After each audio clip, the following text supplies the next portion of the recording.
que estamos también allí apostándole desde el impacto social de la Facultad de Educación, tocando puertas y generando grandes perspectivas en pro de lo que es la formación, formal o no formal, en este caso, con esta temática que hoy por hoy estamos a la vanguardia, que es estatuto docente.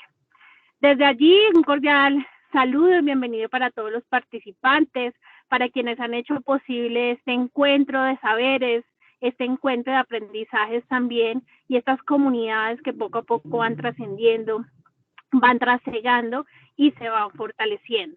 Desde allí, pues agradezco inmensamente al líder de la sublínea de modelos de acompañamiento para la formación integral, que en algún momento lideré, y obviamente pues al profesor Javier, que también nos presentó la propuesta, y al principio yo decía, no la entiendo, explíquenme qué es lo que quieren hacer, y a la final es un total regocijo que cada uno de nosotros le apostemos por la calidad, por el análisis, por la reflexión, por la puesta en marcha en el hacer, pero también en el saber.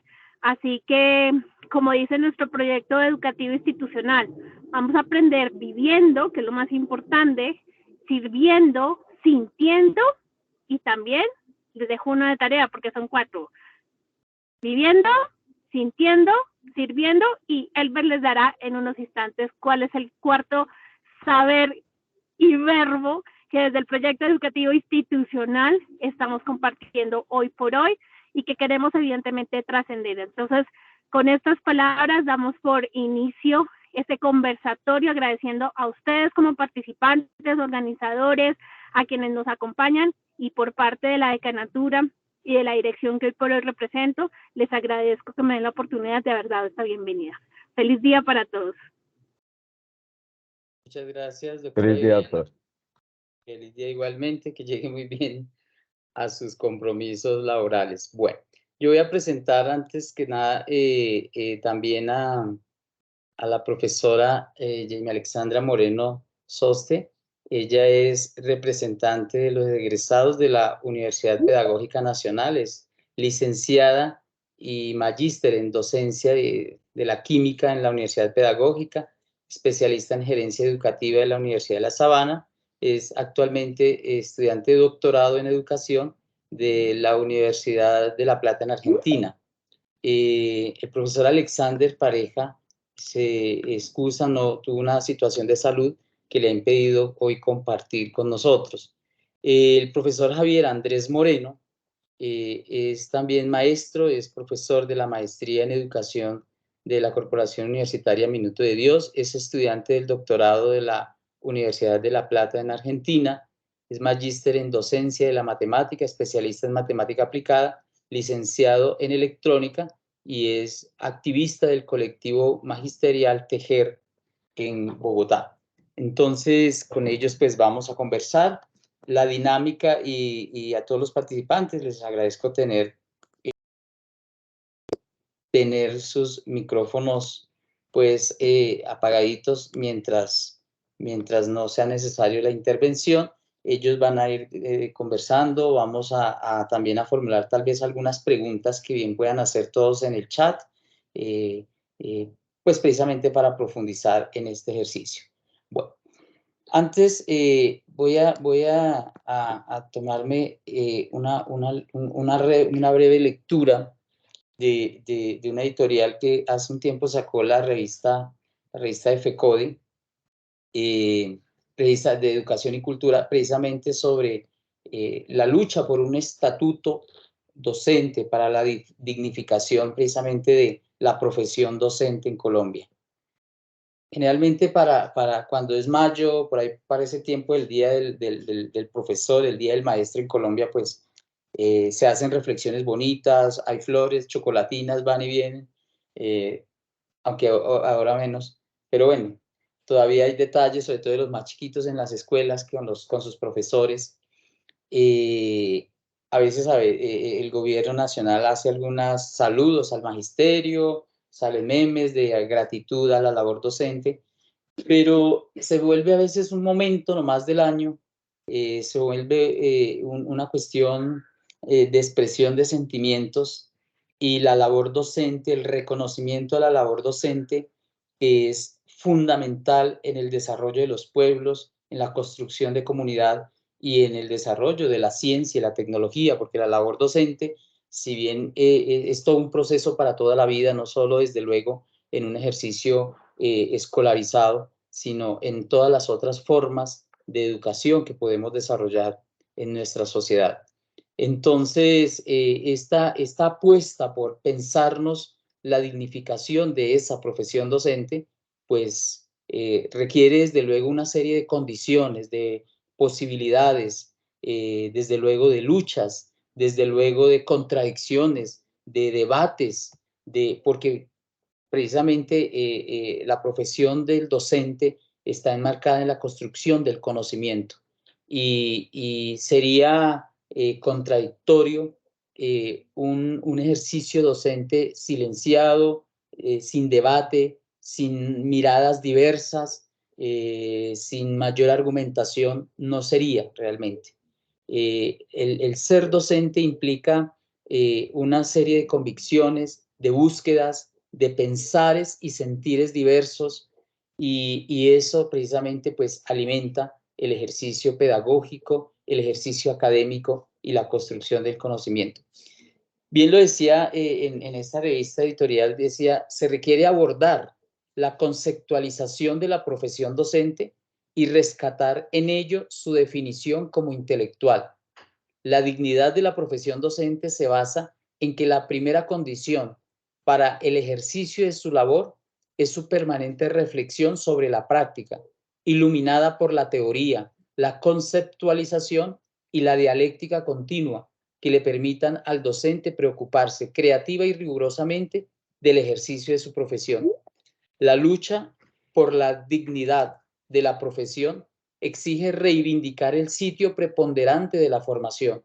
Un nuevo estatuto debe concederle un lugar importante a lo académico y al papel de la formación de maestros.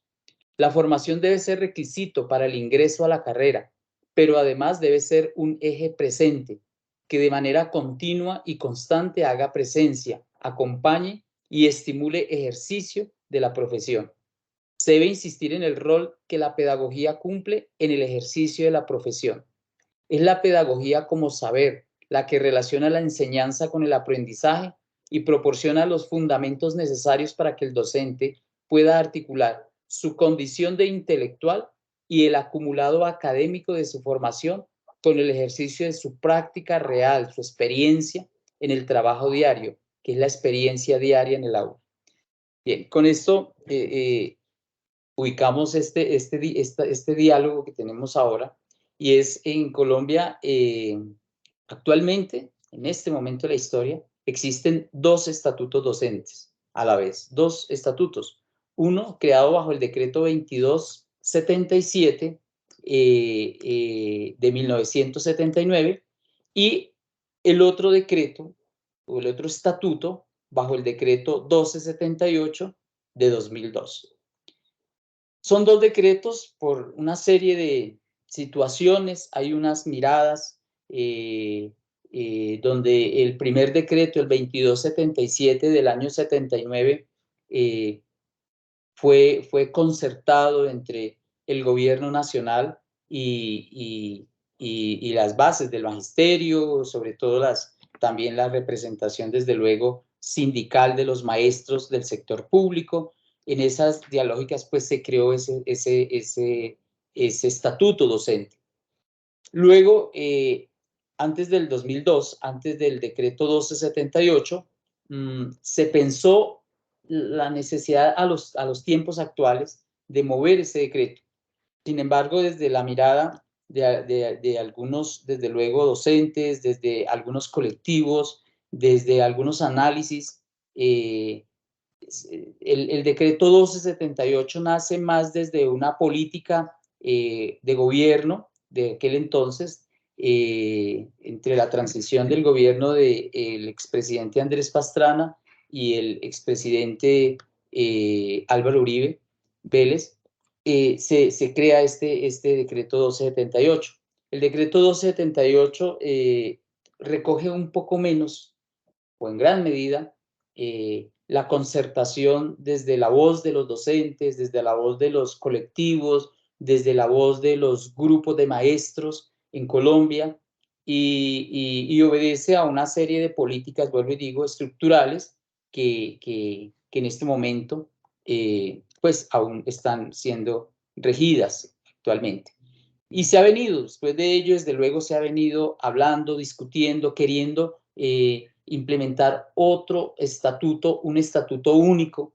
No es sano que hayan dos estatutos al tiempo. Desde luego que los maestros del sector público que ingresan a partir del 2002, ingresan ya, digamos, matriculados por ley obligatoriamente, los que ingresan al sector público, bajo el decreto 1278, el estatuto 1278, regidos por este, con unas condiciones diferentes, laborales, evaluativas, salariales, de prestaciones sociales, entre otras muchas, diferentes a los profesores del anterior decreto. Hoy, digamos que en el clima del país, para nadie es un secreto, el magisterio colombiano del sector público ha tenido una mayor afinidad con el actual gobierno colombiano, con el ministro Gaviria, han estado en una serie de diálogos, de discusiones, tratando de dar un paso más en esa búsqueda, en esa construcción y concertación de un estatuto que favorezca los principios del ser docente, del magisterio. Sabemos que en toda sociedad un maestro motivado, formado, reconocido, reivindicado en sus derechos y en sus posibilidades académicas, genera unos procesos de educación de calidad. Es clave y no es un eslogan para el Día del Maestro, pero el papel y el desarrollo de la educación depende fundamentalmente, precisamente, de un maestro formado, preparado, motivado en este ámbito. Entonces, es precisamente ahora la necesidad, la búsqueda de concertar y de discutir ese nuevo estatuto docente que de verdad responda a las necesidades del país, que responda también a las inequidades y desigualdades que se vislumbran en la realidad del país, en un país tan diverso, en unas situaciones y condiciones de violencia, de guerra de más de 50 años, de diversidad de culturas, diversidad también de comprensiones del mundo y de la vida, pues se hace fundamental permitirnos una educación alternativa, una educación que responda precisamente al contexto colombiano, porque no es la misma educación ni un estatuto para Europa, para ciertas regiones del mundo, como es para nuestro país en esa diversidad.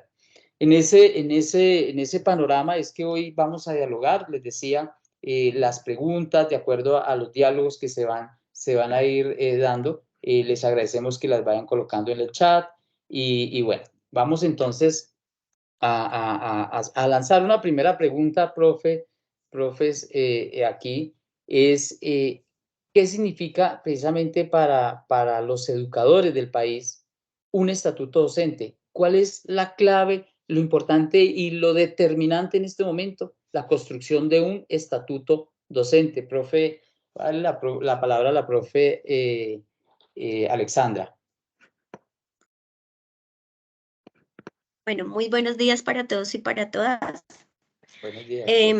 Bueno, inicialmente creo que ¿Sí me están escuchando? Sí, te escuchamos. Perfecto. Listo. Considero que la actualización y los estatutos docentes de alguna manera formalizan no solamente el trabajo y la aplicación del trabajo docente, nos da posibilidades de tener una claridad en cuanto al ingreso a la carrera. Recordemos que el decreto 2277 y el 278 tienen una prioridad que es diferente, que es el término de cómo se ingresa a la carrera. También nos determina las formas de evaluación y los lineamientos para tener no solamente la evaluación de ingreso a la carrera, segundo, la evaluación de desempeño docente y tener como tercera la evaluación de ascenso y reubicación. Entonces, de alguna manera nos da la claridad y los lineamientos de las relaciones Estado con los docentes. Entonces las regulariza de alguna manera y nos permite también tener una claridad de cuáles son no solamente los requisitos, sino las posibilidades y las prioridades de cada una de las gestiones para acceder a nuestros procesos de formación. Los estatutos son fundamentales, primero que todo, para la estabilidad laboral. Esos son fundamentales para garantizar todo lo relacionado con estabilidad laboral. Segundo, lo relacionado con el tema de formación docente. O sea, qué requisitos podemos tener para acceder, por ejemplo, a diferentes cargos, ser docente, directivo docente, orientador, nos da los lineamientos para eso. También nos permite reconocer derechos y deberes. Es importante identificar que, por ejemplo, los lineamientos del decreto 1279 que corresponden al ejercicio de un docente universitario no van a ser iguales a los lineamientos del ejercicio en una escuela pública como tal, son bastante diferentes. Recordar que los profesores del decreto 2277 no tienen evaluación anual de desempeño y el decreto 1278 la hace reglamentaria y hasta punitiva, porque si la perdemos tenemos la posibilidad de pues dejar de estar en ejercicio, precisamente por eso. Y digamos que cuál es la proyección, que este estatuto recoja primero, el estatuto único recoja las necesidades de los docentes, las problemáticas que hemos venido evidenciando en la escuela, que cada vez van siendo mucho más diversas, y sobre todo que le garantice estabilidad laboral, ejercicio. Nosotros también podemos reconocer que en el decreto 2277 los docentes que llevan años, 20, 30 años trabajando para la educación pública están totalmente estancados a nivel económico, porque llegan máximo al escalafón número 14. En el escalafón 1278 hay una posibilidad diferente de movilidad dentro de ese escalafón de ascenso y reubicación que les da, digamos, de alguna manera más ingresos, pero también genera una diferencia radical. La diferencia radical de los estatutos es la posibilidad, primero, de que los docentes que ya se pensionen en el decreto anterior tengan la posibilidad de tener pensión, la compatibilidad entre pensión y salario, entonces seguir trabajando y recibir su pensión. Digamos que se puede considerar como una posibilidad para que ellos se reajusten digamos, de ese término que se hizo con el escalafón de dejarlo taponado de alguna manera hasta el 14.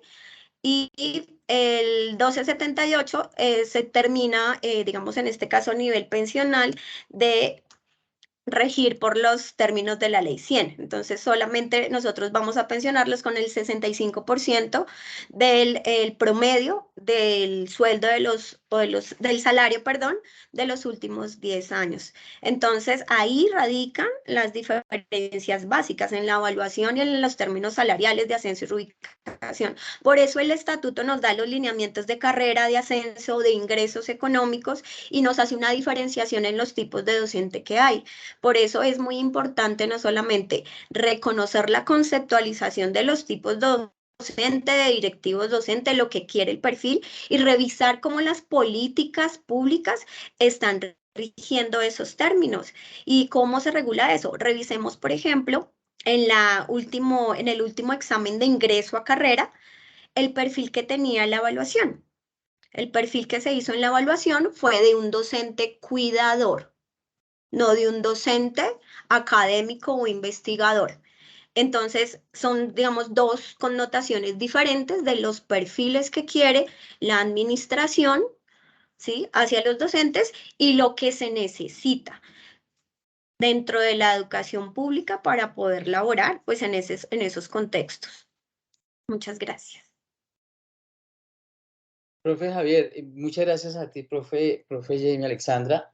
Profe Javier, en esa dinámica que nos comenta la profesora, a mí me llama la atención mucho ese tema del perfil, de ese enfoque que los estatutos han venido como evaluando y como perfilando precisamente.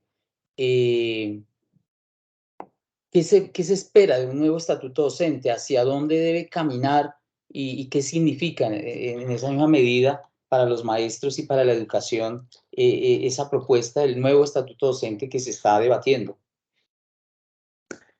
Bueno, Elber,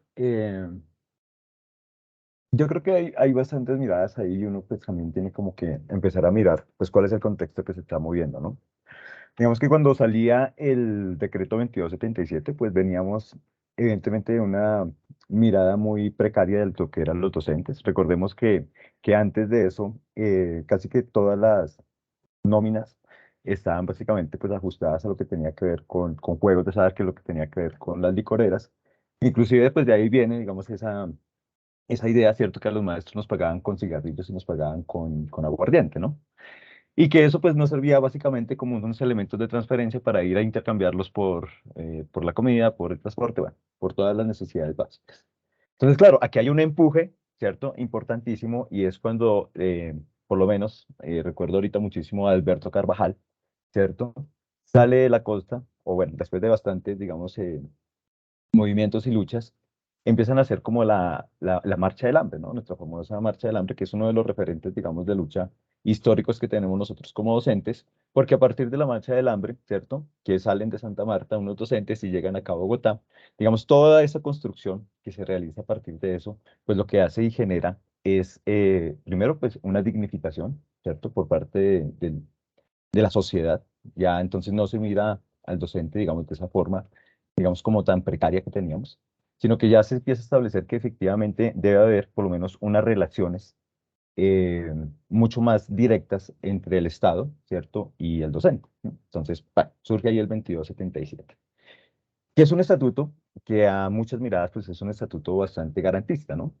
¿En qué sentido? Que casi todo lo que está en el Estatuto 2277 está dado por derecho, ¿sí? Entonces, pues hay unos derechos de ascenso, em, hay unos derechos de ingreso, bueno, todo está dado casi que con la terminología de derecho. Entonces se vuelve en un estatuto pues garantista, protege mucho al docente, pero resulta que, y como lo dice muy bien Marco Raúl Mejía, pues hay unas, digamos, reformas que se van haciendo y llegamos a la tercera reforma o la tercera generación de la reforma, donde se empiezan a quitar, digamos, ese estado de bienestar, ¿sí? Donde todos esos elementos progresistas también se van desmontando y llegamos al 2001, ¿no? En el 2001, ¿qué es lo que nos sucede a nosotros? Pues entonces empieza ahí la puja de desmontar, digamos, todas esas políticas de bienestar y en el 2001, pues está, digamos, la discusión con el Acto Legislativo 001, que es una reforma constitucional.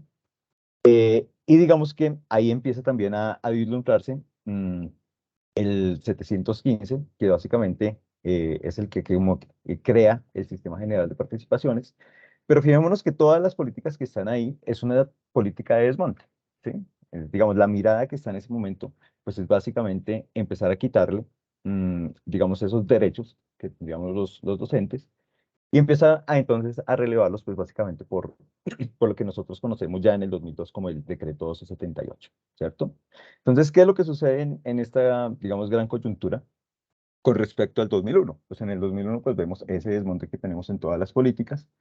Vemos que a partir de ese desmonte, pues venimos nosotros, digamos, de unas grandes derrotas, o el movimiento social viene de unas grandes derrotas, y en el 2002, pues colocan ahí de una vez que es una imposición, ¿sí? Porque a diferencia del 2277, que fue, digamos, creación de la lucha, y pues la lucha lo que genera básicamente son unos estados y unos momentos de negociación, ¿sí?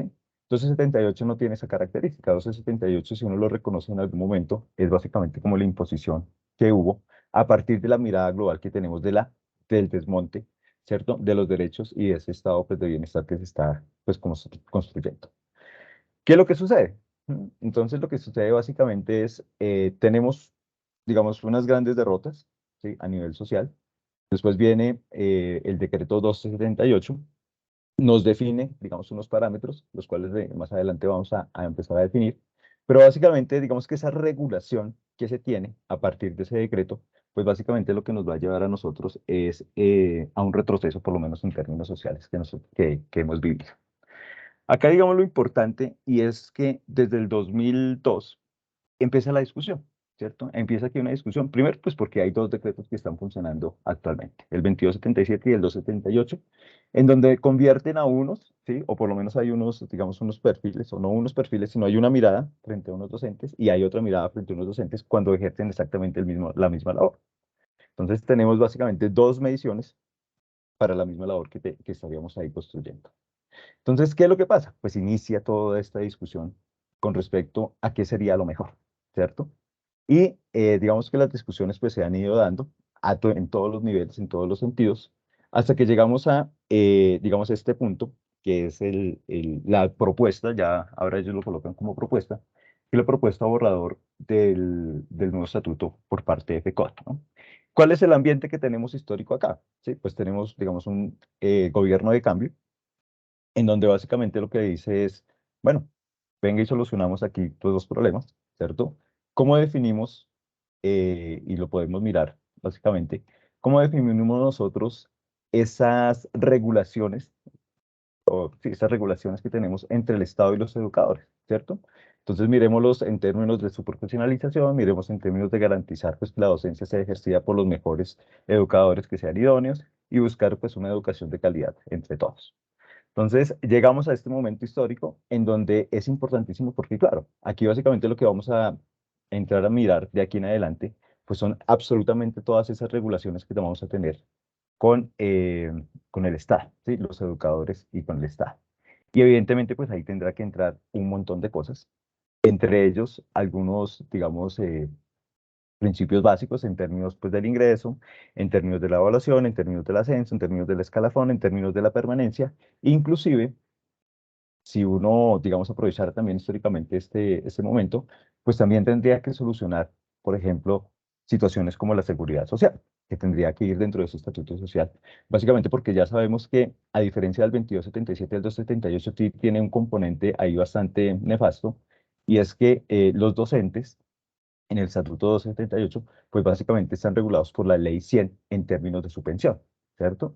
Bueno, y si uno mirara la salud, pues así no la quieran llamar, pues EPS, pero sí hay unos prestadores, es decir, hay unos intermediarios, que es, digamos, una de las situaciones que uno también tendría que empezar a definir desde el Estatuto Docente. Entonces, esa mirada básicamente lo que nos tiene que empezar a determinar y por qué estamos en estas discusiones es porque efectivamente vamos a colocar las reglas claras, ¿sí? Y como lo decía Alberto Carvajal, pues cuando uno empieza aquí con respecto a las leyes y a las normas, pues tienen que ser, digamos, lo más concretas y lo más claras posibles para que no esté ni a interpretaciones, dependiendo del gobierno de turno, y tampoco haya, digámoslo así, algún tipo de vacíos, cosa que más adelante pues nos salga, digamos, que más complicada la cura que la enfermedad. Entonces, claro, el llamado básicamente el día de hoy es eso, ¿no? Entonces, centrémonos en lo importante, centrémonos en lo básico. Necesitamos que esas reglas queden muy, muy, muy claras para poder pues, proyectar, primero, la dignificación del sector magisterial y segundo, pues que esas relaciones que tenemos con el Estado no vayan básicamente a ser políticas de gobierno, es decir, que no vayan a estar moviéndose cada vez que llegue una política pública del gobierno de turno, sino que sea lo bastante robusto y lo bastante fuerte como para saber cuáles van a ser esas, digamos, normas o esas reglas que vamos a tener de aquí hasta el final pues, de nuestras carreras y las futuras generaciones de docentes. Ok, Yo sí, dejaría ahí por el momento. bien, gracias, profe. Sí, y yo creo que eso es clave, que el estatuto docente, lo que se concerte, lo que se decrete, finalmente tiene que terminar en un documento de decreto, debe ser permanente en el tiempo independientemente del gobernante de turno, porque es que no es favorecer o hacer quedar bien a un presidente, a un ministro, a un gobierno, sino es en pro de la calidad de responder a los retos de la educación de país. En ese sentido, yo sé que tiene el nuevo estatuto docente o cualquier estatuto docente tiene una cantidad de elementos y aquí nos desborda el día, la hora para asumirlos, claro, porque es un tema también administrativo, económico, de formación, de salud, del sistema pensional, todo el tema de seguridad social. Bueno, pero entonces vamos a enfocarnos en dos cositas que creo que son relevantes. Muchos de los profesores que nos están escuchando, que están aquí, son profesores ya nombrados, otros están en provisionalidad en las diferentes instituciones del país, algunos están en instituciones privadas, están en proceso de ingreso a la carrera docente, otros aspirando, seguro, a futuro también ingresar al magisterio. Entonces, dos elementos claves que son la evaluación la evaluación y el escalafón docente que están muy cercanos, muy ligados. Y en ese sentido, profe Alexandra, ¿cómo concibe y cómo debería ser y cómo se debe proponer, qué elementos deben involucrarse en una propuesta de evaluación y de escalafón docente en esta nueva mirada del estatuto?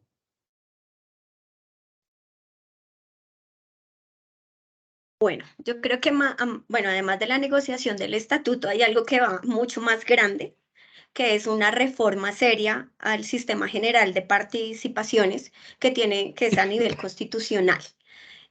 Por más ideal que queramos generar el estatuto y generar una nueva tabla salarial o plantear una nueva base o para el censo, si no hay realmente una modificación al sistema general de participaciones a nivel constitucional, el estatuto no va a tener viabilidad, ¿sí? Independientemente de lo que se vaya a generar. Y eso incluye no solamente a nivel universitario con la reforma de la Ley 30, sino también implica unas responsabilidades por parte del Ministerio de Educación. Si bien este gobierno se considera el gobierno del cambio, es muy importante estar, digamos, muy atentos al perfil de nuestro ministro, el ministro Gaviria, y según lo que él plantea en sus intervenciones, digamos, la última vez consideró que iba a ser una reforma legal más no constitucional, que no creo que sea la suficiente para que se puedan generar los recursos necesarios para hacer la nueva estructuración que se está planteando. Entonces, digamos que eso es a nivel inicial. Considero que a nivel de evaluación, recordar que nosotros tenemos realmente, pues en el decreto 1278, y creo que irá por la misma línea, pues de la misma línea neoliberal, de la cual es Gaviria, es el hecho de que hay un concurso de ingreso. Entonces, en el concurso de ingreso, como les indicaba, el perfil del concurso de ingreso ha variado mucho.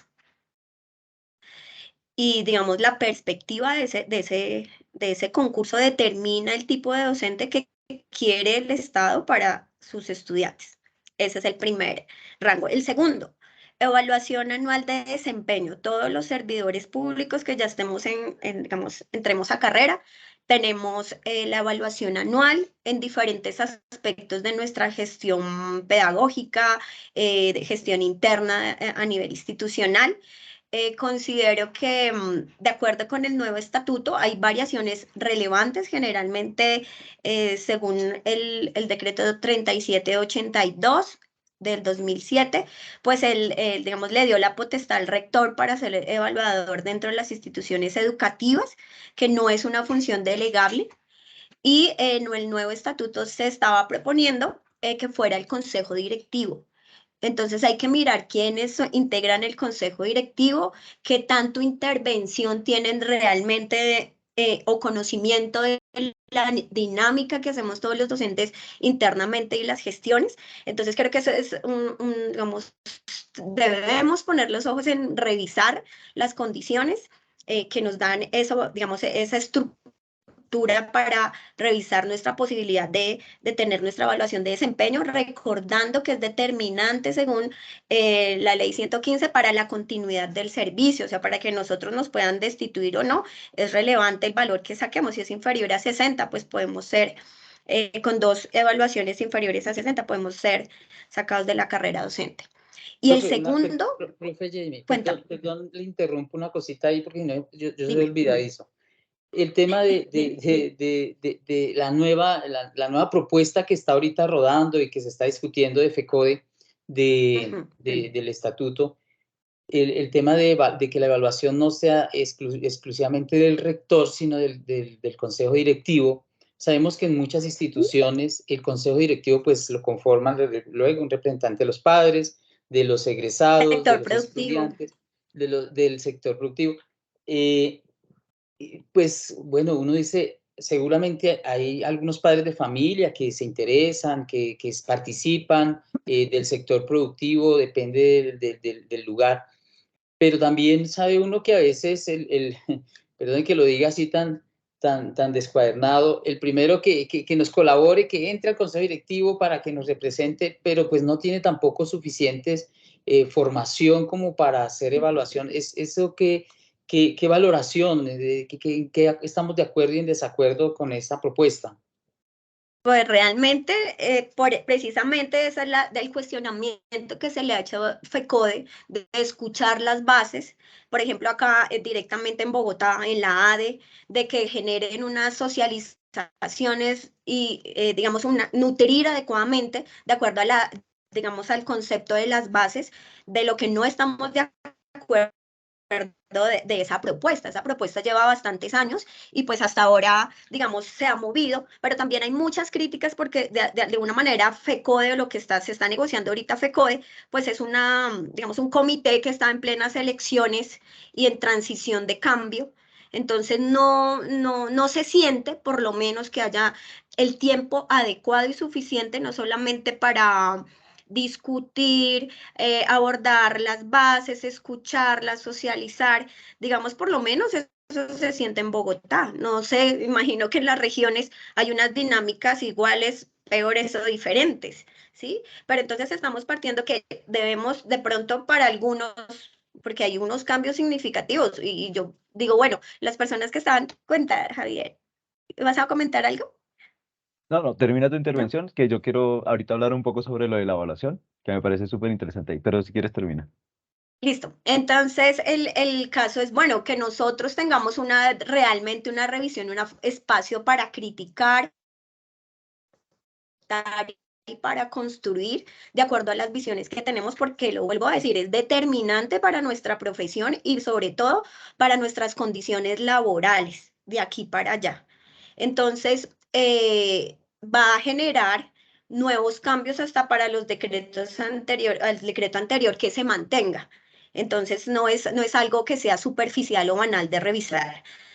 Definitivamente no estoy de acuerdo en que el consejo directivo tenga digamos, la herramienta como tal, porque hay que revisar las garantías, las condiciones, las formas de evaluación, la subjetividad de la evaluación que se puede generar. Si actualmente hay una problemática grande con respecto a bastantes quejas de los docentes por la forma en que evalúan sus rectores o cómo esto lo pueden instrumentalizar para el acoso laboral, entonces pues ahí uno la puede visualizar de alguna manera. Hay unas garantías y unos derechos que tenemos los docentes en esa evaluación y a veces son pasados por encima por algunos directivos, no todos, otros son muy consecuentes con la labor, reconocen el trabajo que hacemos diariamente.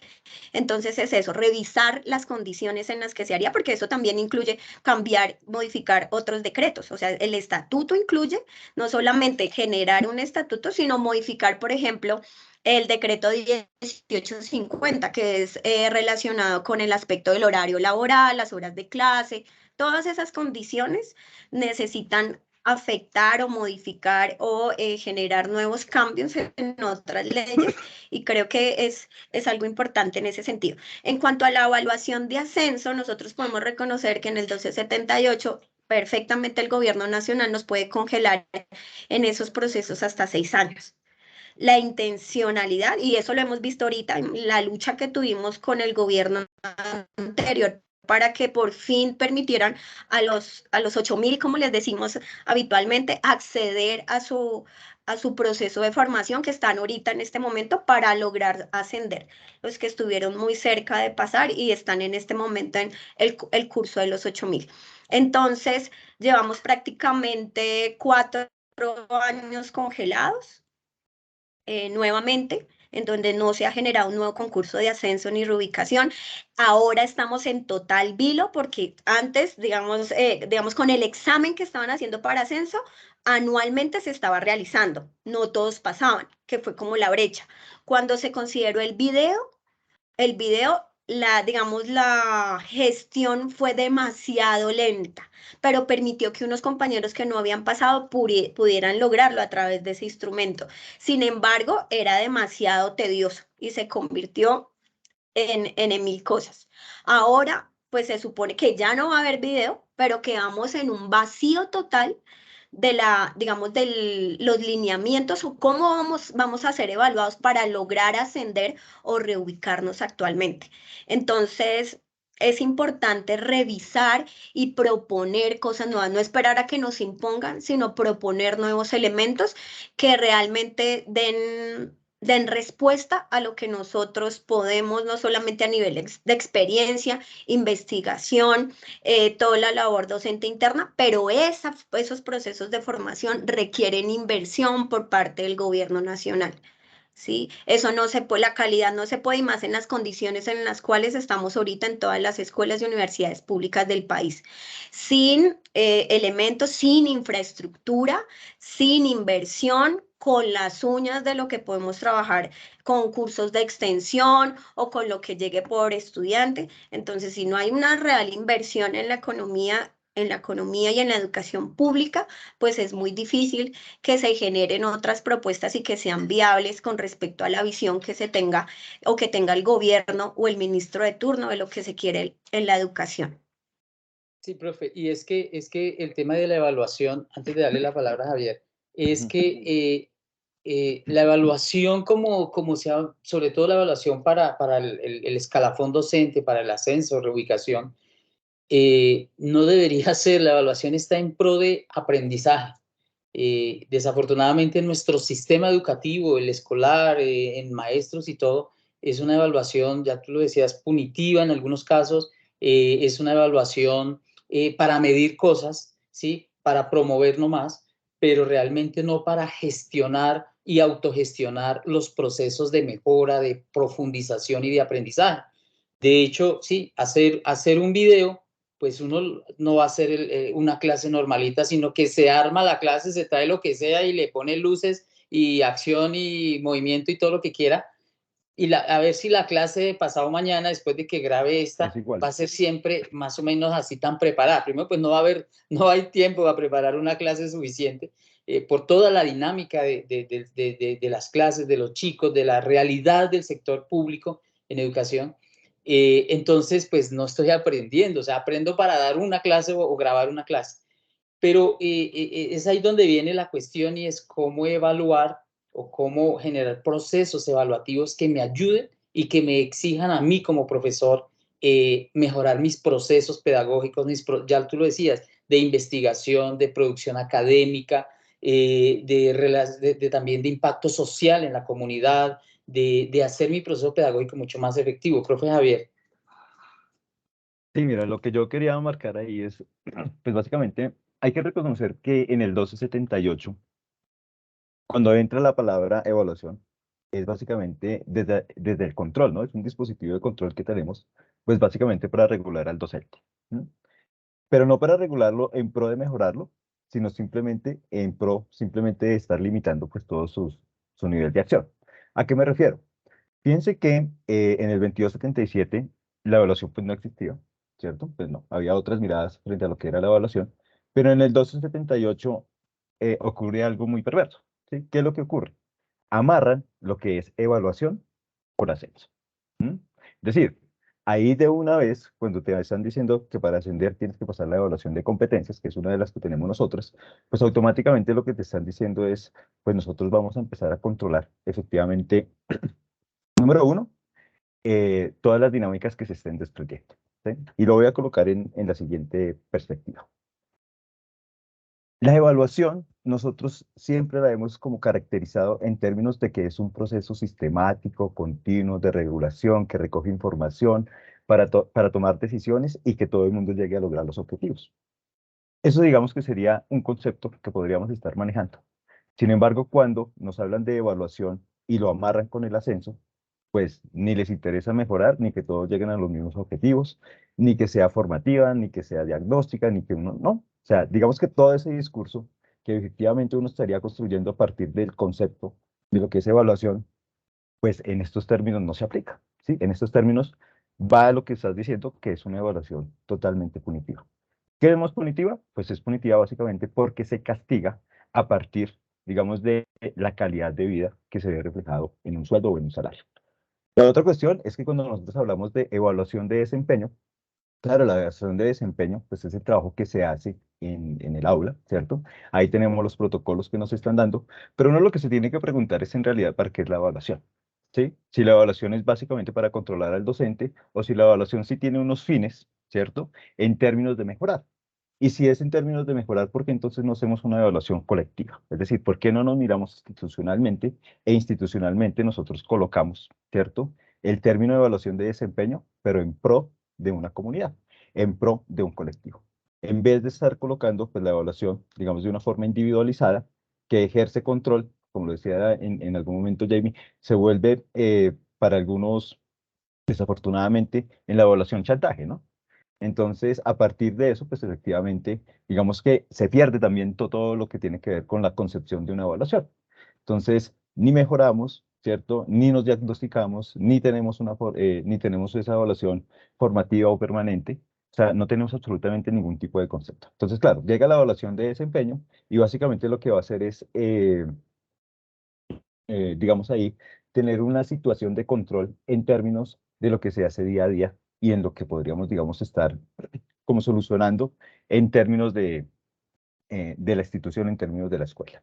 Entonces, eso, digamos que me parece que es bastante complicado.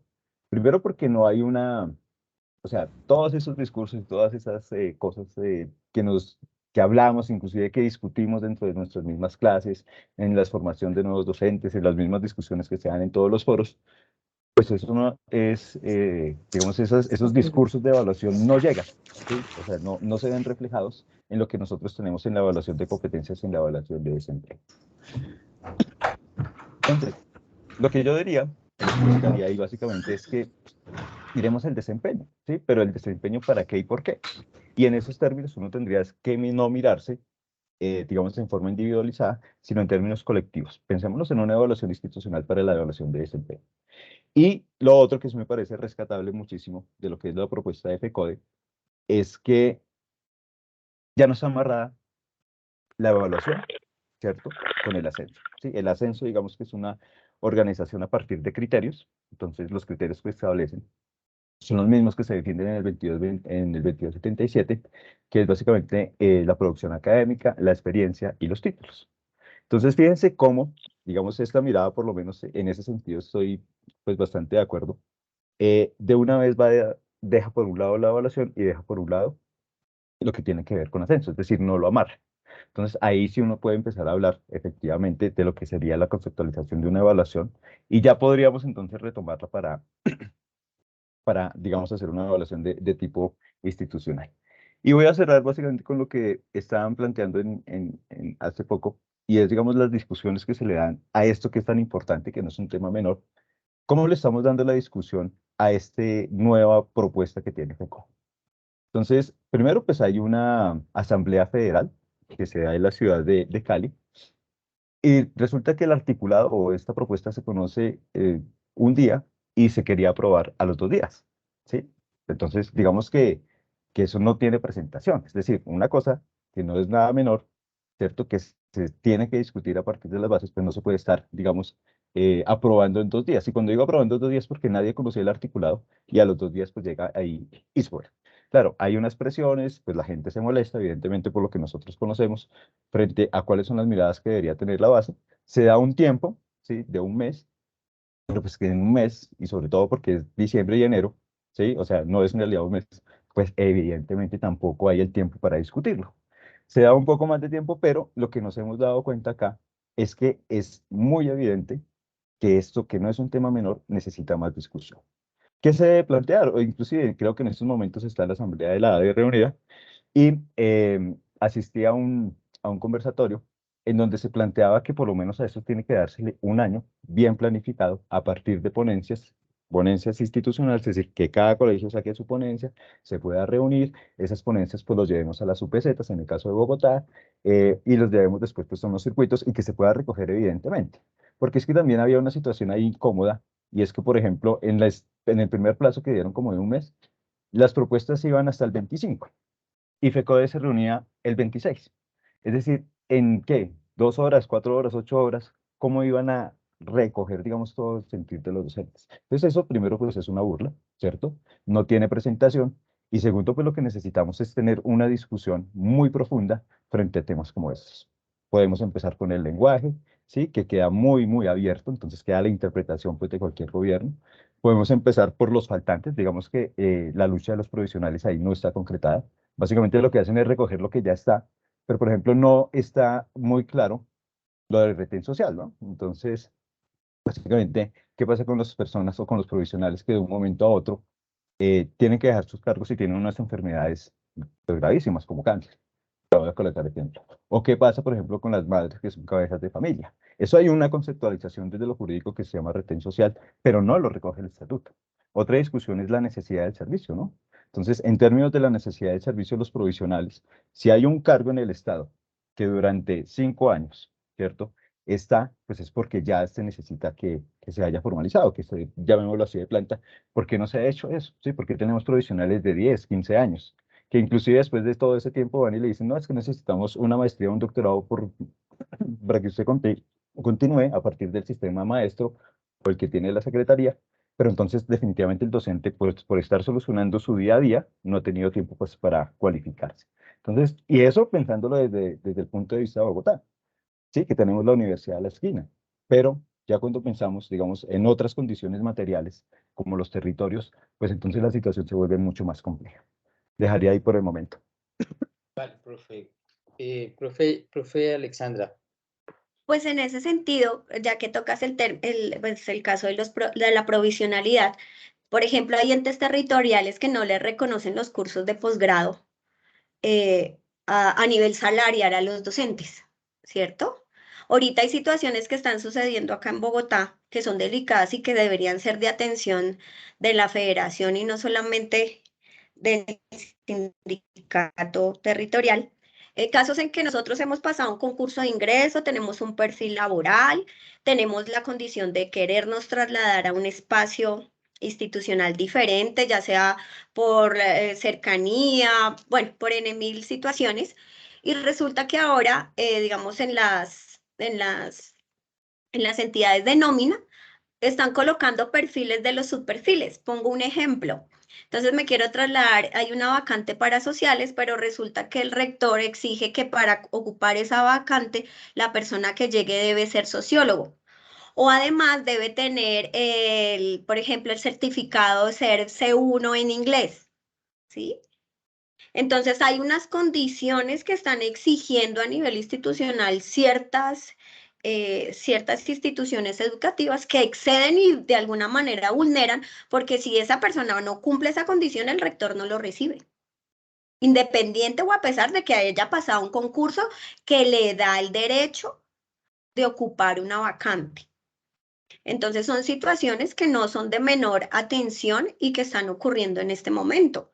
Ahora, el tema de que también es muy importante en esto que también, o sea, va más allá del tema económico, salarial, es el tema de las jornadas únicas, cómo se está manejando el horario de los docentes en las jornadas únicas, en las llamadas y mal utilizadas jornadas globales, hasta dónde se está respetando el horario laboral. Hay docentes en entidades territoriales que los hacen ir los sábados, por ejemplo. Entonces hay situaciones que se deben regularizar y prestar atención y estas dinámicas van más allá de lo que dice el estatuto, sino que precisamente por eso deben discutirse desde las bases, que al final somos las que estamos en nuestro campo de trabajo. Revisemos ahorita la cantidad de enfermedades profesionales por el burning out, quemados nosotros los docentes, por la cantidad de manejo de situaciones convivenciales, digamos, el proceso de inclusión educativa que se ha venido desarrollando en todas las escuelas, cómo se está manejando ese tema. Habían unas garantías iniciales cuando los docentes empezamos a trabajar el tema de inclusión, hasta dónde realmente se está apoyando esos procesos, sino sencillamente se le delegó toda la responsabilidad a las instituciones educativas y las demás relaciones interinstitucionales brillan por la ausencia. Entonces hay unos compromisos que deben también ser considerados en el estatuto, el tema de inclusión educativa, cómo se maneja, cómo nos preparan, cómo nos forman para manejar adecuadamente diversas situaciones y cómo estamos también a la vanguardia. Ahora, hay otra cosa muy relevante de los procesos internos que están en las instituciones, que es el tema de, por ejemplo, empezar a acreditar instituciones educativas. Los temas de obligar a instituciones educativas a acreditarse o a tener la acreditación institucional, pero ligada también a un tema pues que conocemos que se llaman las pruebas externas, que en toda esta diversidad que encontramos en las universidades públicas y en las escuelas públicas, pues no, realmente nosotros tenemos unas poblaciones bastante heterogéneas y seguir esos estándares y compararnos con la parte privada es totalmente diferente. Sí, es muy diferente y tomar, digamos, ese tipo de lineamientos como rezagos para decir este colegio sí sirve o este colegio no sirve, no es, digamos, los parámetros que responden realmente al trabajo serio que estamos realizando en las instituciones.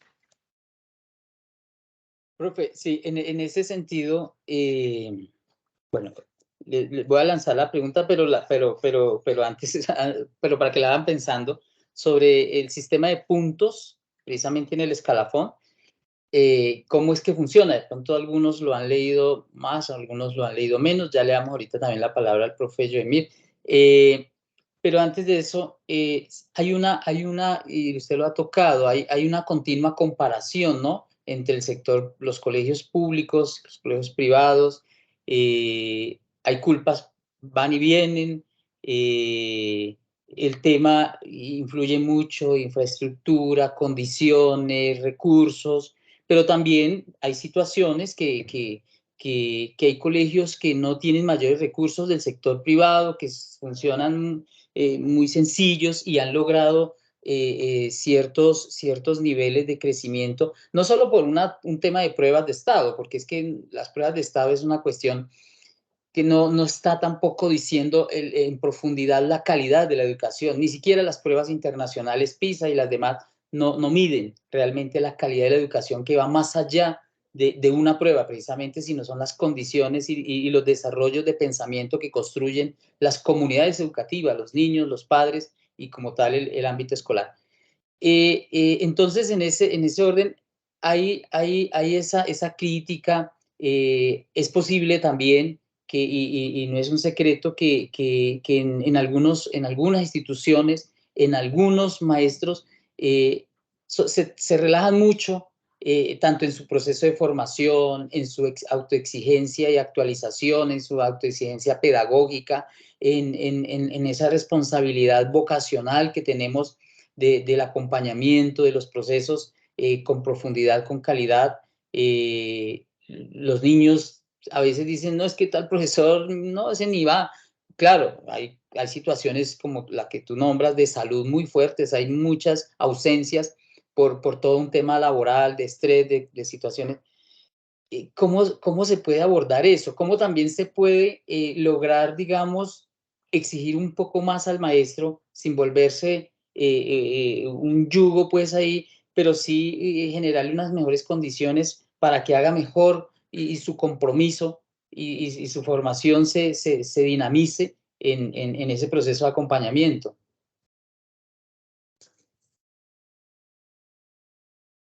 Quien quiera responderme los dos muy brevemente, porque nos quedan menos de 25, nos quedan 25 minutos y vamos con dos preguntas ahí en frío. Listo. Si quieres, yo comienzo acá en esta. Yo solamente quisiera marcar el siguiente elemento, y es que hay que entender, ¿cierto? Que, digamos, todos esos procesos de cualificación son autogestionados, ¿cierto? Es decir, los docentes hacen un gran esfuerzo, excepto, digamos, algunas convocatorias que salen por ahí, pero en su gran mayoría los docentes son los que hacen los esfuerzos para los procesos de cualificación. La cuestión es que si uno lo mira comparativamente, por ejemplo, ¿por qué algunos de nosotros estamos haciendo doctorados por fuera? ¿Mm? ¿O por qué terminamos haciendo doctorados por fuera? Y es básicamente porque hay una situación económica pues que es mucho más favorable en el exterior que en el interior. Entonces resulta que aquí hay una serie de condiciones que uno tiene que empezar a determinar y es, si nos están hablando de un estatuto docente que va en pro de la profesionalización, es porque eso viene acompañado de algo, ¿cierto? O debería venir acompañado de algo. Es decir, debería haber una política, ¿cierto? De fomento a la formación, una política de acompañamiento en estos procesos de cualificación, pero no existe. Aquí básicamente, pues hay un tema salarial con lo del escalafón, pero en términos generales lo que nosotros estamos viendo es que, sobre todo los que están en territorios o están en la zona rural, pues básicamente pues tienen que solucionar su día a día. No hay un componente, digamos, de acompañamiento que permita que se cualifique, que permita que se formule, sino a través de su esfuerzo, ¿sí? Y su esfuerzo, pues a veces no se ve representado en, digamos, en el salario, ¿no? Primero, digamos, hay unas barreras ahí, y es que si tú logras la maestría, ¿cierto? Y estás en dos, pues eso solamente va a representar un 15%, pero no te da el TED. Entonces, uno se pregunta, y más cuando empiezan a congelar todo esto, uno pues empieza a hacer las cuentas y dice, pues evidentemente, y es un muy mal mensaje, estudiar no está valiendo la pena, ¿cierto? Primero, pues porque digamos que todos los ascensos están ligados a la regla fiscal, que es una situación pues bastante complicada, por eso lo decía muy bien Jamie, pues hay que mirar acá qué hacemos con el SGP, ¿no? Con el Sistema General de Participaciones, porque sin plata pues no vamos a poder hacer absolutamente nada. Entonces ahí es una discusión. Pero la otra discusión es que en políticas públicas eh, no hay, o sea, no hay una estructuración, no hay un fomento, no hay una línea clara frente a cómo se van a profesionalizar los docentes. Y evidentemente pues ahí genera desmotivación, ¿sí? O sea, desmotivación que tú quieras hacer el doctorado o quieras hacer la maestría, pero pues que eso no se vea reflejado, sino por ahí en 10 o unos años, pues evidentemente eso también, digamos, va bajando el interés por el estudio de los docentes, van entonces pues consiguiendo unos segundos, terceros trabajos para poder sobrevivir, y evidentemente pues entonces hay un desgaste, ¿no? Porque digamos que los desgastes también se ven ahí, y a partir de ese, digamos, sistema de situaciones tan complejas que han sucedido, pues entonces caemos, digamos, en esas generalidades de decir, no, es que no estudia, ¿sí? O no, es que no trabaja, o bueno, tiene, digamos, no tiene interés por enseñar, ¿sí? Pero detrás de todo eso, pues digamos que hay unas condiciones que día a día lo presionan, que día a día, digamos, ejercen, digamos, esa desmotivación que se está, pues, como viendo ahí. Cosa diferente, ¿cierto? A si tuviéramos, y creo que en el 2009 hubo incluso un decreto que reglamentó el 1278 con respecto a las evaluaciones que decía, eso tiene que ser anual. ¿Sí? Y anual, digamos, va subiendo la gente como por bloques, va subiendo por bloques si se cumpliera de forma anual, y entonces no habría, digamos, esa desesperanza de esperar una cantidad de años pues, para que la maestría se vea reflejada, ¿cierto? ¿Qué es lo que sucedió? Pues lo que sucede básicamente es que ya ahora se congela en 3 o 4 años, pues básicamente cuando se presentan los concursos, pues se va a presentar toda la población, todo el universo de docentes, y pues entonces ahí van a escasear los grupos para los que vayan subiendo. Entonces, es un problema de plata, definitivamente, pero también es un problema, digamos, de voluntad política porque no se ha querido solucionar lo del SGP. ¿M? Y, pues, evidentemente, acompañado de eso, que no hay unas políticas de formación profesional o de cualificación, sumado a eso la autogestión, sumado a eso que las universidades, en muchos casos, pues salen mucho más económicos estudiar por fuera, etcétera, etcétera, pues esas condiciones, digamos, que van sumando y van sumando y van sumando, y pues puede dar explicaciones a muchos de los interrogantes que tenemos. Dejaría ahí por el momento.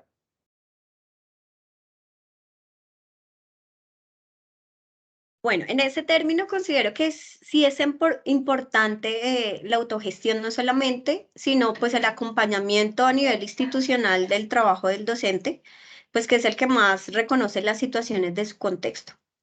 Adicionalmente a ello, pues el tema relacionado, por ejemplo, con lo que dices de puntos, formación académica, títulos de producción, ahí va algo importante. ¿Qué se va a entender por producción académica? ¿Cierto? ¿Qué se va a entender? ¿Qué criterios se van a tener para la producción académica. Vamos a tener espacios de formación para la producción académica para podernos internacionalizar a través de redes, a través de diferentes, digamos, formas de unificación y de apoyo. Hay muchos maestros que hacemos una cantidad infinita de cosas en las instituciones, pero de pronto no tenemos las capacidades verbales o de escritura que nos faciliten eso y apoyarnos entre redes de maestros. Qué bueno sería para poder empezar a difundir toda esa cantidad de cosas tan maravillosas que hacemos en diferentes regiones y espacios de nuestro país. Lo que dice el compañero Javier es supremamente relevante. Nosotros no podemos hacer eso con las uñas. Eso no se puede dar sin espacio, sin tiempos y sin inversión. A muchos de nosotros nos ha tocado financiarnos maestrías, doctorados, especializaciones, y pocos también hemos tenido la posibilidad de gozar de las becas que nos ha permitido el gobierno de turno. En este caso, por ejemplo, cuando estuvo Petro como alcalde, se ampliaron no solamente la diversidad de acceso a diferentes maestrías, especializaciones y hasta doctorados.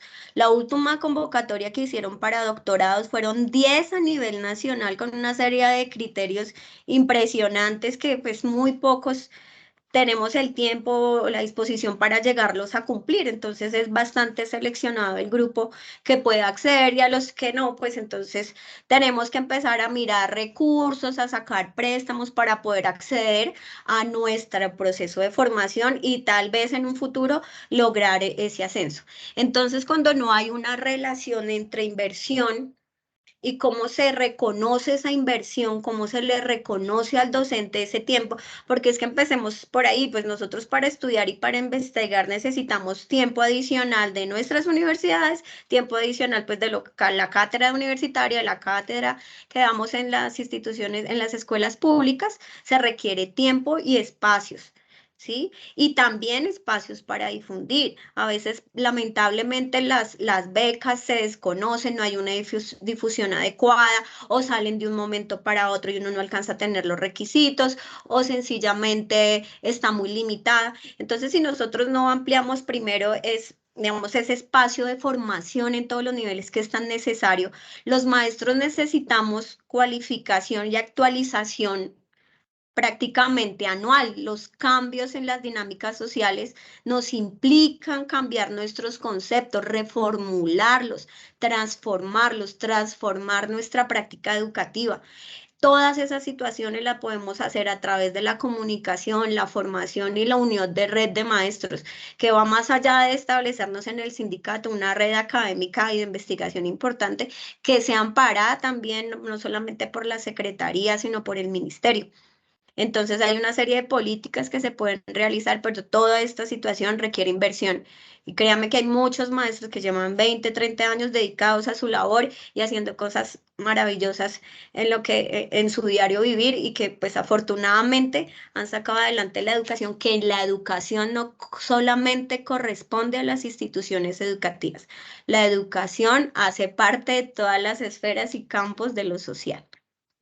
Profe, muchas gracias, y yo creo que eso es clave. Yo leí el borrador de lo que está circulando de la propuesta de FECODE, y ahí dice pues algunos parámetros, por ejemplo, para el tema de producción académica, pero una de las cosas, por ejemplo, que indica allí es la producción académica de publicar artículos en revistas indexadas tipo A1, ¿ve? Cuando, por ejemplo, y está bien, o sea, está bien que se proyecte a lo más, eso está bien, pero no tenemos lo que usted dice, no tenemos unas condiciones. Por ejemplo, no hay una revista de las revistas colombianas que es de educación netamente y exclusivamente educación, que esté ni en A1 ni en A2. Las mejores revistas en educación están en B, C y D, en Publindes, ¿ve? Sin embargo, estamos exigiendo que se publique en revistas de A1 en educación, y pues los temas que se producen pues serán muchos exclusivamente en educación.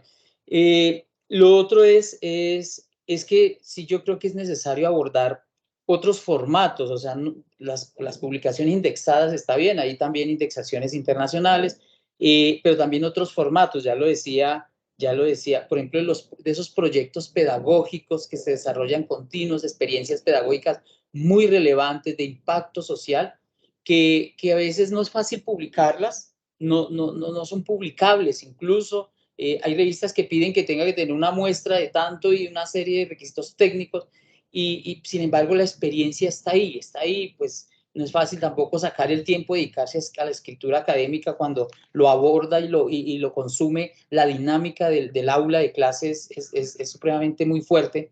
Entonces creo que es importante incluir otros formatos de validación de la producción o de la dinámica pedagógica e investigativa. Y lo otro es que las instituciones, escuelas, colegios públicos, un profesor no tiene horas de investigación, ¿no? Legalmente no existe dentro de lo que está instituido horas de investigación. Sin embargo, se requiere por lo menos unos líderes o algunos más interesados en dinamizar los procesos, acompañar a los profesores, a los compañeros en esos procesos de investigación, de producción y liderar eso.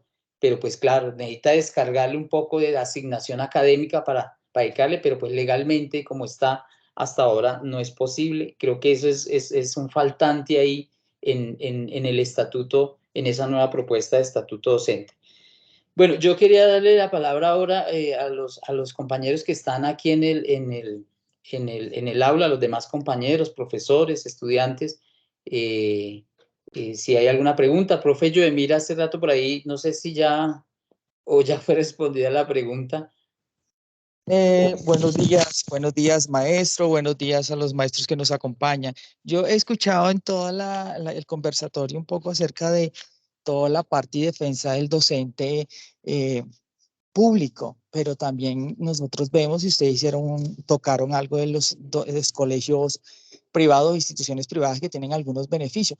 Sí, tienen algunos beneficios y tienen pues mayor capital, pero a mí me preocupa mucho es quién defiende al docente de colegios privados cuando hay en cierta medida muchos abusos en los diferentes niveles socioeconómicos donde pertenecen esos colegios. El manejo de los tiempos, el abuso de los horarios, sí, muchas variables que se vienen viendo en los colegios, pero uno dice, ¿quién regula esto? ¿Quién regula los colegios? Si somos el mismo país, la misma legislación frente a la educación. Es más como mi pregunta.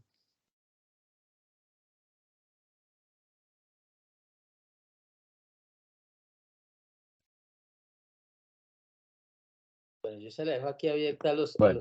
Dale, profe Javier. No, iba a decir que si mirábamos más preguntas o íbamos respondiendo una por una. Yo creo que de una vez y Sí. miramos, nos quedan 10 minuticos para ir cerrando. Sí, señor. Bueno, digamos que, si me permiten, yo comenzaría con esta. Y es básicamente, sí hay una gran división, ¿sí? Desafortunadamente, entre el sector público y el sector privado. Digamos que es una concepción igual que como estamos ahorita con los dos decretos, ¿no? 2273 y 278, que haciendo y ejerciendo la misma labor, digamos, no estamos cobijados frente a las mismas normas. Perdón. Y esto es pues bastante complicado en los términos de lo que decía el compañero, ¿sí? Yo, por ejemplo, antes de haber llegado al sector público, también estaba en el sector de los colegios privados. Y digamos que las dinámicas son totalmente distintas, ¿no? Inclusive pues porque la regulación que se le da o quienes regulan a nosotros, pues básicamente es el Código Sustantivo del Trabajo, ¿sí? Y entonces no están como las mismas condiciones que cuando uno llegamos al sector público. Entonces, claro, digamos que aquí hay unos grandes problemas de norma, hay unos grandes problemas digamos, de que haya por lo menos una concepción grande frente a que no debería existir pues ese tipo de divisiones, pero recordemos que casi todos los cambios normativos o legales son básicamente desarrollos a partir de lo político, ¿no? Entonces ahí es como, por ejemplo, cuando decía Pablo Freire que la educación es digamos, una apuesta ético-política, y es básicamente ahí a donde quiero llevar es, evidentemente hay unas situaciones muy complicadas en el sector privado. Yo a veces pienso que no es como tan beneficioso cuando hablan de los recursos, de que si hay más plata, no, eso pues en algunos colegios, ¿cierto? Y podemos decir que en algunos colegios de élite, pero digamos que en gran cantidad de nuestros compañeros del sector privado pues están en, no sé, en unos edificios, en unos salones muy pequeños, digamos en unas situaciones laborales, ¿sí? Y de dignidad pues muy distantes a lo que uno podría decir pues de un colegio pues de élite, ¿no? Y eso digamos que son unas realidades que están ahí presentes, ¿no? La situación es entonces, bueno, ¿y ahora qué vamos a hacer? ¿Sí? Tenemos un problema, tenemos una situación ahí, tenemos el Código Sustantivo del Trabajo, entonces podríamos ir a conflictos laborales, ¿cierto? Podríamos entonces, pues, apegarnos a muchas normas ahí, pero en realidad, pues, hay que recoger es básicamente políticamente y empezar a luchar desde lo político para poder hacer transformaciones en lo legal y en lo normativo. Entonces, ahí es donde empiezan no solamente las redes académicas, ¿cierto? Que van muy ligadas a lo que tiene que ver con los saberes disciplinares, ¿sí? O investigativos, sino que también deben existir otro tipo de redes en donde nos hablemos de este tipo de formas, ¿no? Entonces, donde hablemos del Código Sustantivo de Trabajo, en donde empecemos a impulsar, por lo menos cuando estábamos desde la mirada que yo tenía del privado, pues es cómo nos organizamos nosotros para empezar a generar ese tipo de cambios a las normas, ¿no? Entonces, son esas, digamos, construcciones políticas que uno tiene que empezar a realizar, ¿cierto? Son, digamos, esas uniones, ¿sí? O esas organizaciones o esas, digamos, luchas que se tienen que empezar a dar. Y desde el sector de los trabajadores docentes privados, pues digamos que hay muchas iniciativas, ¿sí? Si uno va y recoge políticamente cómo se están organizando ellos, pues hay muchas iniciativas que están saliendo de lado y lado.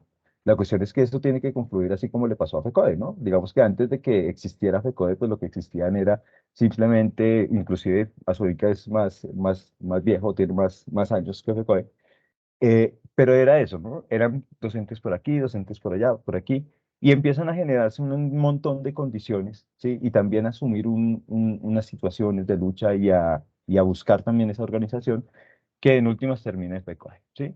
Pero así como pasó con ese proceso, pues tiene que pasar con todos los procesos, ¿sí? La cuestión es, pues, asumirse también políticamente y entender que los cambios normativos vienen directamente, digamos, de esos movimientos políticos que se realizan.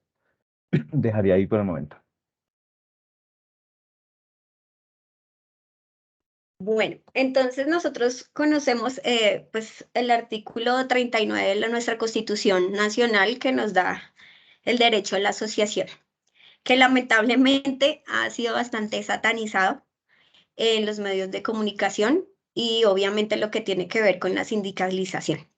Es bastante complejo que un docente del sector privado considere o se le mida a sindicalizarse o a montar un sindicato de colegios privados, pero sería bastante interesante la generación de ese tipo de iniciativas que hay en algunos espacios. Creo que eso de alguna manera recogería no solamente las necesidades, pero también creo que como iniciativa, digamos, legal, debería existir por parte del Ministerio de Educación una regulación laboral unido al Ministerio de Trabajo para que ese, digamos, ese registro calificado que le dan a universidades o a instituciones públicas, creo que para las instituciones privadas, perdón, hay una regulación para que les den el permiso, obviamente, de dar sus títulos y todo, sea también condicionado a las condiciones laborales de sus docentes. Sería una buena manera de que haya una presencia del Estado, unas garantías mínimas para la labor del docente privado, porque pues yo creo que todos los que estamos en público en algún momento hemos pasado por las diferentes condiciones de privados y reconocemos las diferentes condiciones laborales y de dignificación que hay en multiplicidad de colegios, desde los más pequeñitos a unos que tienen una infraestructura mucho más grande. Entonces considero que sí se debería estudiar por parte del ministerio y pues nosotros tenemos o sabemos, por lo menos acá en Bogotá, que las direcciones locales de educación son las encargadas de ir a las instituciones, tanto públicas como privadas, a revisar no solamente las condiciones de infraestructura y pues, ¿por qué no poder revisar las condiciones laborales junto al Ministerio de Trabajo, o sea, ya es una estructuración de un trabajo en firme, que se genere una propuesta que obligue también que las direcciones locales puedan revisar y estar en la vigilancia importancia de cómo se trabaja y cuáles son las condiciones laborales del magisterio privado en las diversas instituciones educativas de acuerdo a las condiciones que se trabajan. Nosotros sabemos que hay colegios en donde apenas el contrato puede ser verbal, en donde sencillamente terminan el colegio y no le dan garantía de prestaciones salariales de ningún tipo. O a veces conocemos colegios en que se está trabajando, pero ni siquiera están pagando el tema de salud, ¿sí? Entonces hay bastantes quejas en esa relación y creo que el Ministerio de Trabajo y el Ministerio de Educación Nacional podrían unirse en ese sentido para generar una propuesta diferente que ampare a nuestros maestros que trabajan en los colegios públicos, que sean de diferente nivel. Bien, profe, muchas gracias. No sé si hay alguna otra pregunta de parte aquí de los compañeros que están en esta sala, los estudiantes que son compañeros también docentes o potenciales docentes.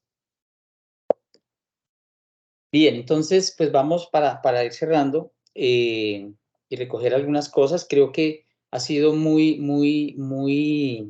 importante esta conversación, profesora Jamie Alexander, profesor Javier, el que nos ilustren, porque también desconocemos en qué va ese estatuto, qué se dice, qué no.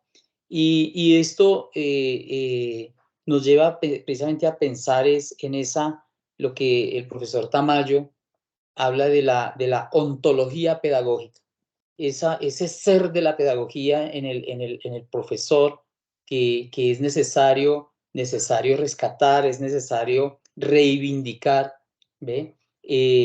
Se descuida, ¿no? Incluso el estatuto toca algunas cosas, y los estatutos anteriores, pero así como muy superficial, muy rápido, como por colocarlo como que hace parte de esos decretos que hay que escribir consideraciones y ya, pero eso se olvida, se diluye.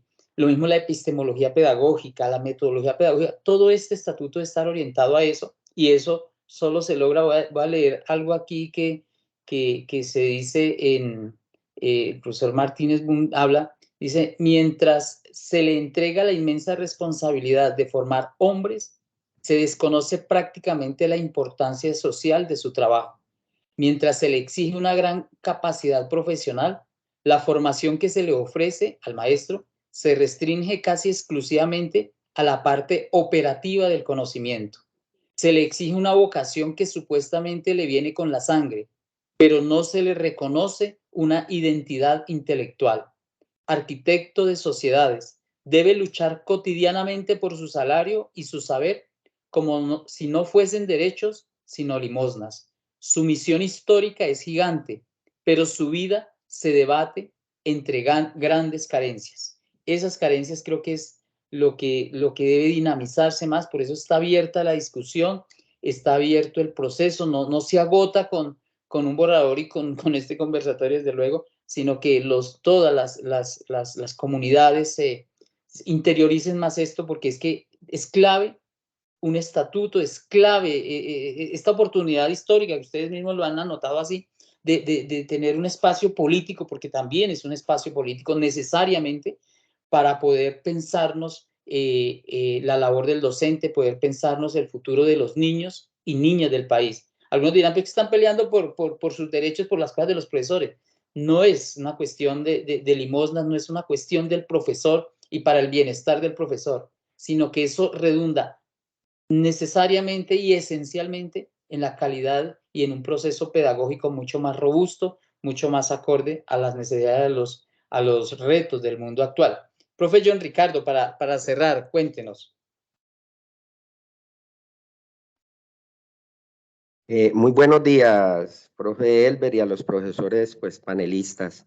Muchas gracias, pues, por esta charla, muy interesante el conversatorio.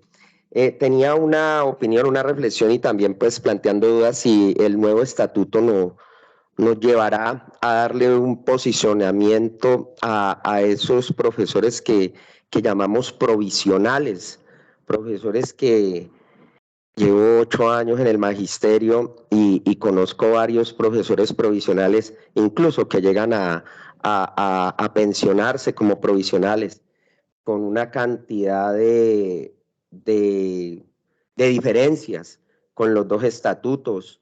Ellos no pueden ascender, ellos no les reconocen ciertas cosas que sí tenemos los otros maestros, y esto genera una brecha en la calidad educativa en las diferentes instituciones educativas pues, en las que nosotros nos vamos desempeñando.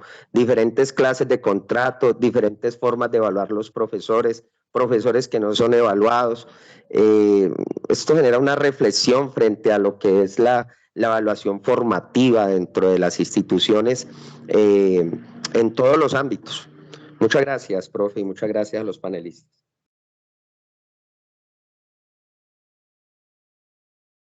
Bien, muchas gracias a usted, profe. No sé si hay alguna réplica, alguna respuesta también a la reflexión, profe Javier. Lamentablemente, digamos que la situación de los provisionales es bastante complicada, ¿no? Digamos que no lo recoge este nuevo estatuto, pues simplemente hace una mención, creo que es de un párrafo, de 2 párrafos, pero no soluciona, digamos, el problema de fondo, ¿no? Sí, el problema de fondo de un provisional de 10, 15 años es que no se debería presentar. Y ya lo notaba anteriormente, y es básicamente porque ya hay necesidades del servicio. Es decir, el puesto que el provisional ha tenido por más de 5 años es porque ya debería estar incrustado. Evidentemente, eso es digamos, un retroceso laboral, porque primero, como lo anotaba el compañero, pues no hay posibilidades de ascenso, no hay posibilidades, ni siquiera cuando hacen las convocatorias para que estudien o para que haya, digamos, unos mejores elementos para cualificarse, tampoco los tienen en cuenta, ¿sí? Entonces, cualquier tipo de convocatoria no estará ahí. Sin embargo, entonces cuando llega el sistema maestro, llega el sistema que tiene anteriormente aplica aquí en la ciudad de Bogotá, los que tenían la posibilidad, digamos, de acceder a los puestos de profesionales, entonces ya tenían que contar con su maestría, ya tenían que contar con ciertos lugares, pero uno se pregunta, sí, un profesional que digamos que no tiene estabilidad, pues en qué momento va a cualificarse, ¿no? Digamos que es una situación, y sobre todo los que llevan 10, 15 años en su puesto de provisionalidad. Entonces, lamentablemente, este estatuto no lo recoge, ¿sí? El 278 fue mucho menos, 2277 tampoco los tenía contemplados. Es una deuda, digamos, que se tiene con los provisionales, ¿sí? Porque los provisionales, digamos, son una masa de docentes que han hecho muchísimo por la educación y estamos en deuda con ellos. No se les reconoce el estatuto, no se crean las necesidades del servicio, no se crea el retén social que debería estar acompañándolos a ellos, no hay, digamos, ningún tipo de seguridad, y desafortunadamente falta ese articulado, ni siquiera faltan unos artículos, falta es todo un articulado que los esté reivindicando en el estatuto. Entonces creo que es una de las peleas que hay que dar, y es una de las luchas que por lo menos en estos conversatorios uno empieza, ¿cierto?, a vislumbrar, y que ojalá se vaya traduciendo también, digamos, en esas discusiones y en esas ponencias que estaba hablando, pues para que pueda llegar en realidad a ser escuchada las voces que están acá. Ok, profe, gracias. Profe Fabián tiene la mano levantada. Le damos la palabra para cerrar. Buenos días, ¿cómo están? Bien. Buenos días. Vea, con respecto a lo que dice el ponente de los provisionales, uno ve que hay veces hasta los rectores se ensañan contra el provisional y por todo lo amenazan y dice, pero es que usted es provisional, incluso se presta mucho para el acoso laboral, y yo lo logro captar inmensamente, por lo menos en la institución donde laboro, que qué hace la rectora o el rector. A toda hora se la pisan al que está provisional. Y, por ejemplo, también a nosotros, que algunos que somos del 1278, es que a usted me toca evaluarlo. Entonces, todo siempre es la carga laboral, y si usted no dice alguna cosa, automáticamente lo están amenazando. Ojo que a mí me toca evaluarlo. Y al otro le dicen, pilas que usted es provisional y yo puedo salir de usted facilito. Uno ve, por ejemplo, la presión de los rectores contra los profesores del 1278 y de manera especial contra el provisional. Es una cosa, me parece absurda. Uno ve que lo acosan laboralmente y le toca quedarse callado. Porque ahí mismo viene la amenaza, me toca evaluarlo. Es que yo a usted lo evalúo. Me parece una cosa absurda que los rectores se tomen la evaluación de desempeño para desahogarse. Muchísimas gracias. Muchas gracias, compañero Fabián. Como réplica, yo diría que a veces hay que documentarse un poco más acerca de la ley 1010, revisar ese tipo de acciones.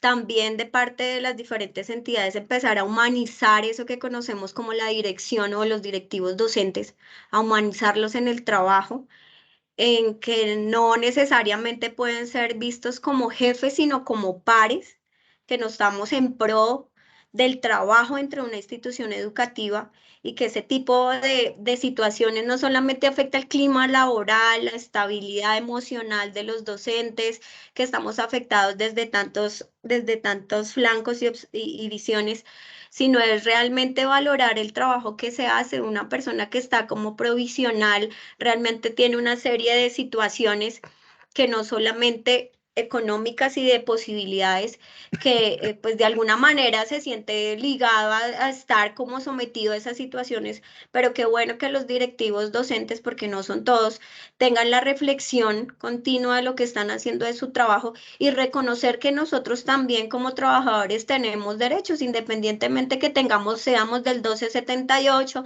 seamos provisionales, tenemos unos derechos y unas garantías mínimas laborales para un ejercicio de nuestra profesión. Con el cuentico de la vocación a los docentes nos han metido una cantidad de goles impresionantes. Es hora de que nosotros sigamos dignificando nuestra profesión y le damos el nivel que nosotros merecemos desde los directivos, que son al final pares, ¿sí? Son pares de nosotros.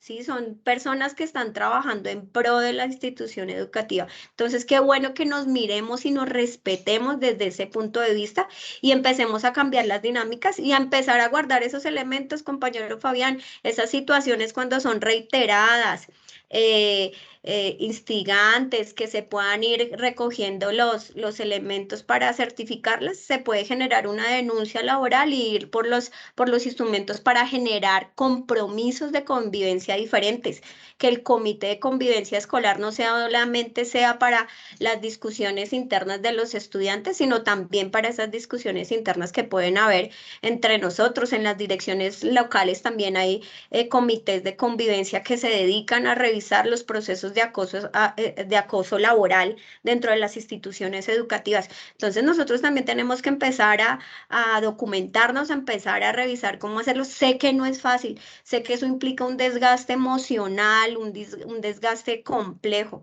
bastante importante, pero a veces es necesario generar ese tipo de convivencias o por lo menos hacerlas manifiestas para generar nuevos acuerdos. Bueno, si tú me vas a evaluar, por lo menos nosotros podemos acordar y eso está amparado por la ley. Tú me tienes que evaluar, pero con unos acuerdos que tenemos nosotros que hacer desde principio de año, que nosotros acordemos que te voy a dar tal cosa. No es que si tú me excedes el horario y yo no vengo, me puedes bajar en la evaluación. Sí, hay diferentes elementos que debemos tener el conocimiento para hacer respetar nuestros derechos como trabajadores en cualquier nivel.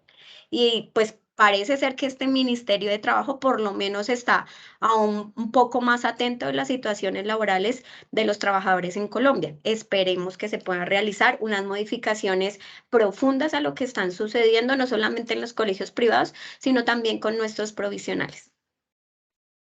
Bueno, muchas gracias a los profesores, a todos los compañeros participantes. Seguramente lo que le digo, esta jornada ha sido muy productiva. Creo que nos inquieta a leer más, desde luego, a conocer más el estatuto, la propuesta, a refutarla, a analizar. Creo que hay un potencial de posibilidades, ya lo decían ustedes, esto requiere como un año y de pronto hasta más de mesas de diálogo, discusión por dónde es mejor, ¿sí? Sé que todos presentan unas intenciones, unas posibilidades, pero sí hay otras que son más pertinentes pensando en la calidad y en los procesos de educación, en la calidad no solo como ese eslogan del desarrollo capitalista, sino esa calidad profunda de dignificación de la vida humana, del ser humano y de los contextos y de las comunidades, pues bienvenida sea. Profesora Jamie Alexandra, muchas gracias. Profesor Javier Andrés, también por la iniciativa de este conversatorio en la línea de modelos de acompañamiento. De verdad que ustedes son muy pilos pues, en conocer esta apuesta educativa. Creo que hay una convicción muy profunda y hay una esperanza en los profesores del sector público también, desde luego, porque son los que están con las comunidades más vulnerables en las condiciones más difíciles de país, de esa Colombia profunda incluso, donde allá el maestro es todo en sus comunidades, y es necesario reivindicar esa situación, esa posición, esa dignidad humana y desde luego docente. Pues aquí la invitación es ojalá que podamos seguir retorciendo cerebros, como alguien lo dijo, pero retorcer esos cerebros así como debe ser, para que la gente piense distinto, crea, critique y reconstruya esta humanidad y estas posibilidades de la vida. Muchas gracias a todos los profesores, a la doctora Astrid Viviana también por el tiempo que nos aperturó y nos acompañó, y a todos los profesores, muchas gracias y que tengan un feliz día. Hasta pronto. Muchísimas gracias. Muchas gracias, Elber, a todos, Javier, que tengan una feliz tarde, feliz fin de Jamie, semana. muchísimas Hasta gracias. luego, Nos muchas vemos gracias. pronto. Gracias por la invitación. Muy A bien. ustedes por su participación. A ti, muchas gracias. Gracias, hasta luego.